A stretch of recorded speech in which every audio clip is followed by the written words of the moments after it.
It's right there in the corner.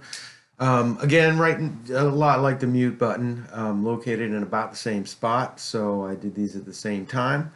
Let's zoom in and take a look at this one. That joke is going to get old quick, I know.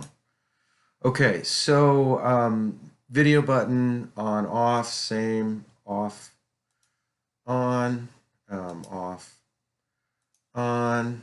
Okay, that's pretty exciting.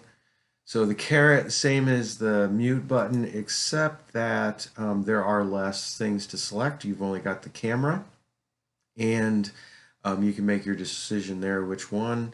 And these three take you to your specific virtual background or video filter or video setting. These are all in the settings, but they are individual tabs. So when you bring one up, you'll be able to see your full settings window. And this one's on video, but you've also got your backgrounds and filters.